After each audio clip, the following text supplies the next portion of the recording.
Thank you, Dean Gerken, for that warm and generous introduction. From the very first day that I walked into your office, you have been a constant source of inspiration. It's because of amazing people like you that, despite all of today's challenges, I remain steadfast in my belief that the law can and should be an instrument of justice for all. To all of our guests, a hearty and warm welcome. As you are by now aware, I am Rakim Brooks, the second president of the Alliance for Justice in our 42-year history. It is with an abiding sense of humility and awe that I assume this position. As I've joked with others, Nan's shoes don't quite match the depth or breadth of her footprint.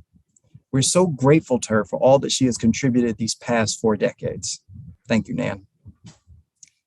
What I hope to do tonight in my introduction to AFJ is to give you all a sense of who I am, why I believe in the Alliance for Justice and our work, and then to tell you what I believe is required of all of us now if we are going to win back our courts and our democracy.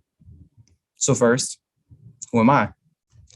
I grew up in East Harlem in the Robert F. Wagner houses.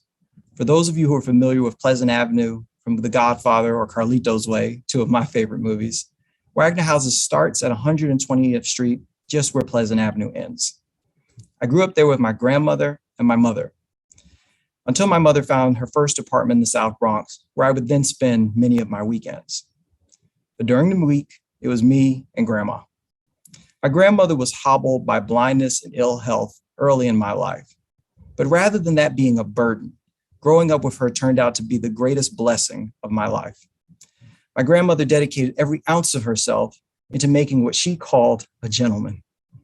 She wanted me to be well-read, intelligent, respectful, and above all things, committed to what was right, to have integrity.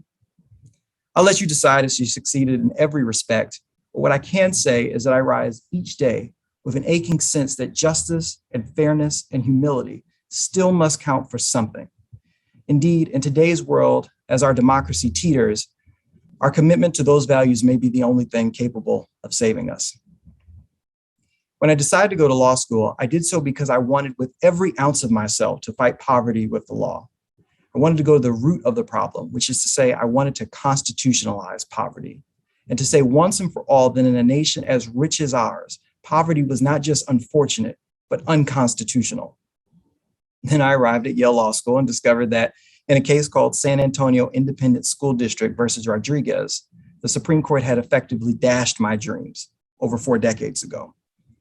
Simply put, the court had held that poverty was not unconstitutional, that it was all right for the poor school children in San Antonio, like so many of my friends and family growing up, to receive an inferior education because of where and to whom they were born. And by extension, that it was all right that my grandmother, who gave me everything that she had, that it was all right that she was forced to choose between life-saving medication, food, and a place to call home.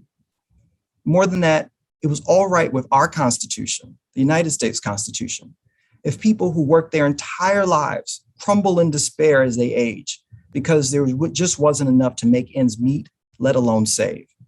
All of this, that Supreme Court said, was beside the Constitution's point in a famous 5-4 decision. I'd like to tell you that when I read that case, my back stiffened. I set my shoulders back for the battle ahead. But that would be a lie. I felt dejected and betrayed. And that sense of betrayal would only deepen as I watched Eric Garner murdered without any consequence. I'm old enough to remember vividly the murder of Amadou Diallo, who was shot 41 times by New York City police officers, and young enough to still feel the fresh sting of the acquittal of those officers 20 years ago.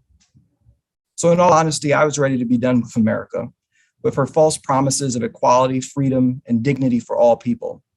Because for all my success, from public housing to Oxford, as the New York City Housing Journal once said, I still believe that justice starts with the least of us, and that by that measure, America is unjust. Then something fortuitous happened. Going to a fancy law school has its advantages after all, mainly that you get to meet some really inspiring people. For me, that was Justice Edwin Cameron of the Constitutional Court of South Africa. Justice Cameron was and is a true freedom fighter and a member of his nation's founding generation. An openly gay man living with HIV, a white man of Afrikaner descent, Justice Cameron has spent his entire life championing the cause of justice, first by fighting apartheid, then challenging homophobia, AIDS denialism, and internalized stigma, and then any number of other causes. He is quite simply a champion for human rights in South Africa and everywhere. My time in his chambers left me with distinct memories, perhaps none more important than when he named plainly for me that America, my country, was still struggling with vicious white supremacy, and that the battle would not soon be won. He said it so casually that if I'd not been listening closely, I might have missed it. Indeed, I thought I'd misheard him. I thought he was talking about South Africa. And then he repeated himself about America and adding that South Africa, with its dazzling constitution, was still struggling to be free. So he said, I must be prepared that winning some battles only results in fighting others. For some reason, that clarity did stiffen my back. And so I returned home ready to plant my feet and run this race for as long as I'm able. And that's what brings me to the Alliance for Justice. When I joined the board of the Alliance 2 years ago, it was because I believed passionately that our democracy would never live up to its full potential without a progressive judiciary. And that meant that I made the difficult decision to leave the ACLU and join the fight here at AFJ. Let me say something then about the struggle for fairness and justice that I believe lies ahead. For all that the Alliance has done for over these 40 years to fight against the takeover of our courts, we must candidly admit that as a movement, we have fallen far short of where we had hoped we would be. And in some respects, we failed. We are at our lowest point in our 40-year struggle. The court is stacked with young, energetic conservatives who make John Roberts, author of Shelby County, Parents Involved, the man who struck down the Medicaid expansion, yes, that John Roberts, seem moderate. So there are indeed tough days ahead. The Texas abortion case is revealing, but really only the beginning. So what are we to do? I'm reminded of the Churchill quote that there's only one thing to do when you're going through hell, and that's to keep going. If we are indeed at the bottom, then I say to you that perhaps there's good reason to be cheery, because the only way out is up. The conservative movement has had its moment, and I now believe that it is very much our turn.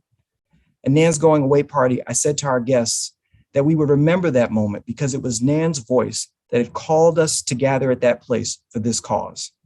And tonight I say that we're gathered at this time, right now, to carry on the work that she started and to see it done, because so much depends on it. Women's health depends on it.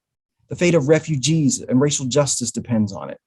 The land that nourishes our prosperity, the people whose hands are necessary to do the work of America, depend on our recommitting to this work this evening. Please join us. As the late, great Ruth Bader Ginsburg once said, real change, enduring change happens one step at a time. We are ready. I am ready to make that change happen.